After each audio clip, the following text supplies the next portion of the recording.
Yo, what is up guys? Welcome back to a brand new video. In this one we are going to be cleaning my intake valves in my 2010 Mazdaspeed 3. I've been in my zone, bitch, I'm in my bag. I really don't know how I got the swag, how I got the juice. I'm just getting loose, I'm just warming up. This ain't nothing.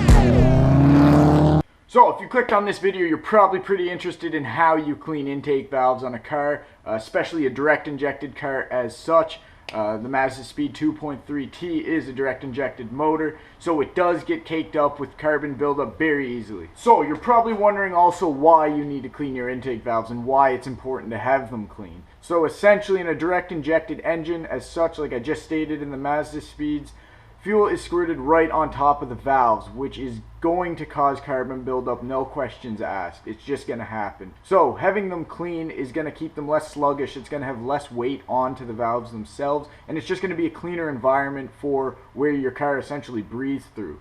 Now, if you're looking to tackle this kind of project, cleaning your intake valves, it's not going to be just a simple, easy, quick change to your car. You are going to need to take some time. You're going to have to take a weekend out or a few days at least. And just take your time and have patience to do this, because just disassembling the car itself is going to take you a little bit of time, getting the manifold off, just taking it apart in general. So I'm going to show you guys exactly how we're going to clean these valves, what you're going to need for them, and the final outcome of what they look like compared to what they are right now. So let's get into it. So to start things off, we're going to need a vacuum. You're going to need a shop vac most likely, because a regular vacuum isn't going to like holding liquid.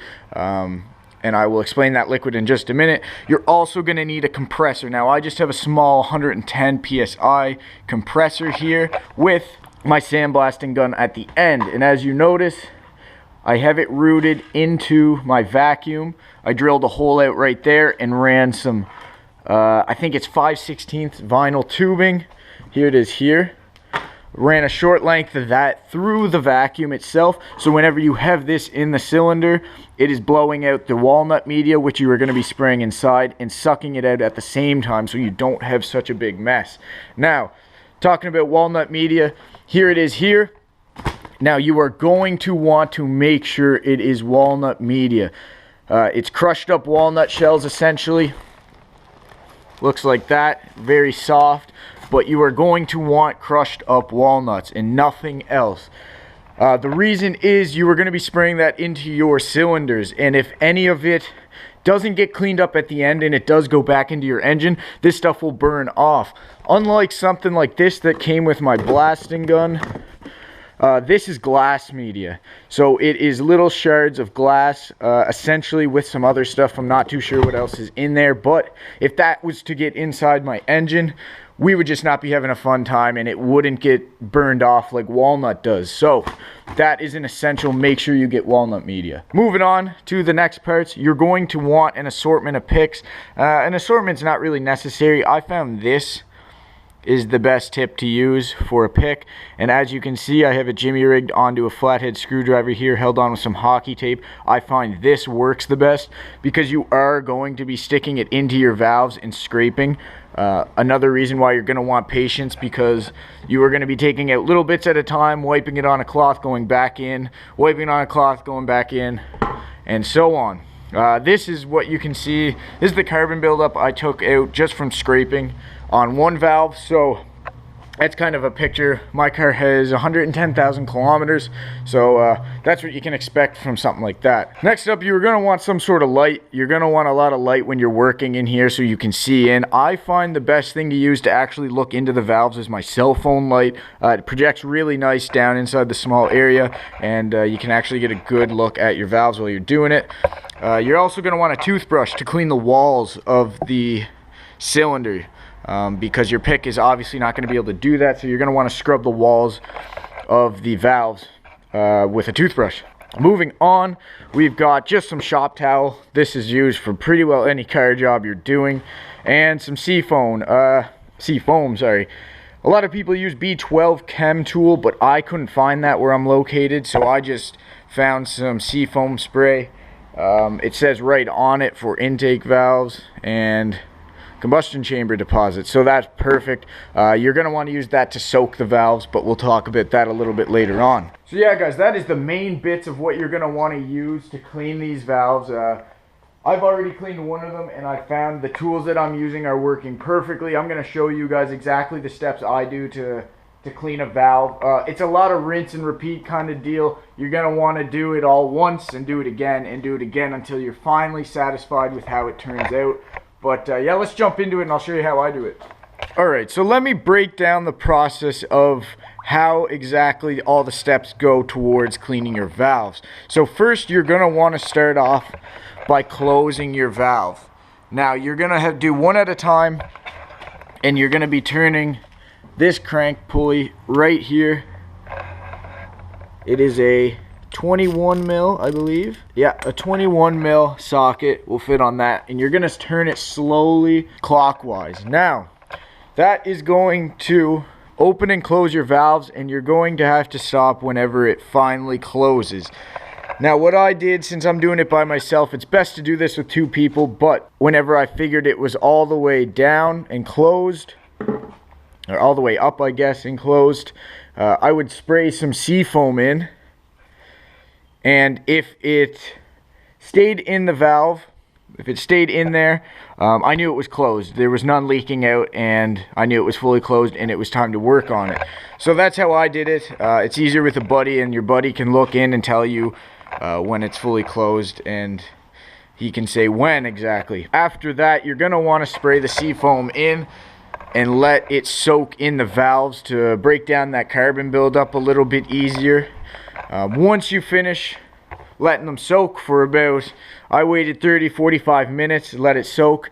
I took my air compressor with my rooted blast gun through the vacuum, and I stuck this in. This is going to be hard to do, but I stuck this down in the valve, and I bursted air in for about a minute and let the seafoam all get sucked up into the shop vac. Now that is going to clear out all the liquid, obviously, before you start picking at it. Now, once you get it all sucked out, all the seafoam and extra liquid is out of the valves, you're going to want to use whatever your favorite pick is to get in there and just slowly start scraping out little bits at a time until you're happy with how clean they are manually. Now, you're not going to want to jump right into blasting them with the walnut media, because if you do and they're still all caked up with carbon, the media is literally just going to stick to it, and it's going to cause a bigger issue with cleaning them out. So you're going to want to pick out as much as you can with this and use the air blaster with the walnut media at the end to kind of clean up everything. I have some sitting in here right now soaking, so I'm going to blast that out with the media, with the air, and let it suck up with the vacuum. Then I'm going to go in, scrape whatever's left on them, and then I'm going to walnut blast them to clean them out and finish it off, and I will show you guys what it looks like.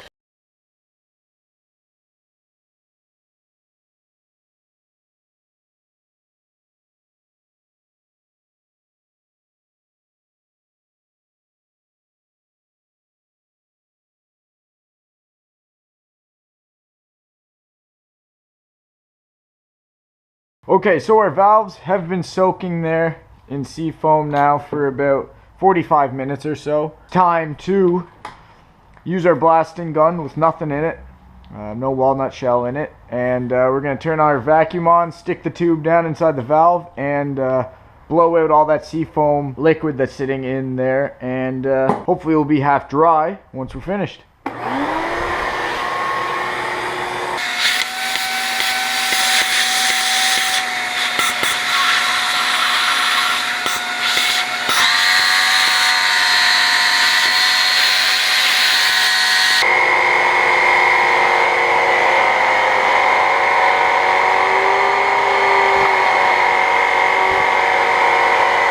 So now what I'm going to do is just start picking away, and now this is where the patience comes in, because this is going to take a while. You're going to want to do the best job you can with the pick so that the walnut media has an easier job. Yeah, I'm just going to start sticking this down here and basically scooping up whatever gunk and whatever carbon is still left in there. Whenever they were soaking in the seafoam, after about 30 minutes, just before I started using the compressor and the vacuum again to blow out all the seafoam, I did go in and I pre-scraped them a little bit just to loosen up the gunk.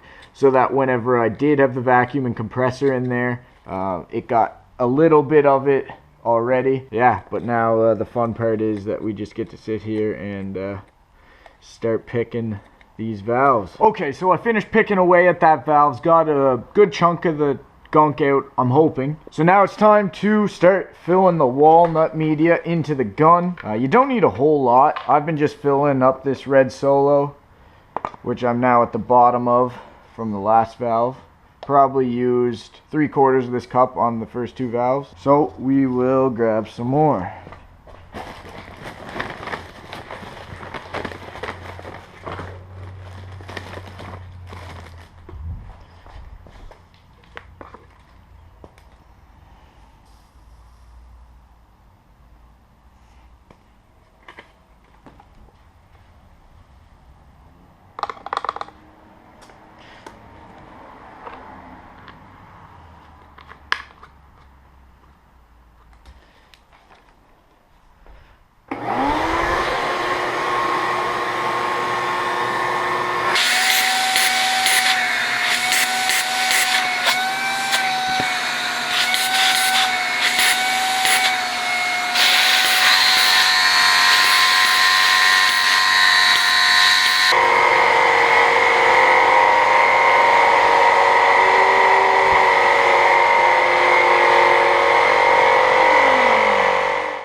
Okay, so as you just saw there, I showed you with my cell phone camera, the walnut really dries it out. It really soaks up all the liquid that's left in there, and it also blasts out all the carbon buildup that you've loosened up with your pick. That is step one. We finished the first round of that basically. Pretty well, you're just going to rinse and repeat and do the same thing over and over. Whenever you stick a light in there, you'll be able to see what you've missed for carbon buildup after you blast it like we just did. And then you'll be able to go in and get that stuff, walnut blast it again, and then check, and you'll see what else you missed, and then pick at it some more, and then walnut blast it, and so on and so forth until you have it as clean as you desire. I'm probably going to do this 2 or 3 times, and then I will wash the walls with some of that seafoam and brake cleaner with a toothbrush. I'll just go in there and scrub the walls down at the end, and then I will tape that one off and move to the next one. Okay guys, so I'm on my last set of valves here, as you can tell. The other ones are taped off, and that is very important. After you finish cleaning a set of valves, make sure you tape them off because you don't want any debris or anything going inside them after they're nice and clean. Right now I just have some seafoam soaking in those valves there, and then I'm going to start picking away, blowing some walnut media and sucking it out at the same time, doing all that fun stuff over and over and over until I'm satisfied with how clean they are. And as you can see, I got quite a mess in here. Nothing too bad, but that's what the bags are here for. But yeah, I'll show you guys a final product of what this all looks like after all the valves are completely cleaned.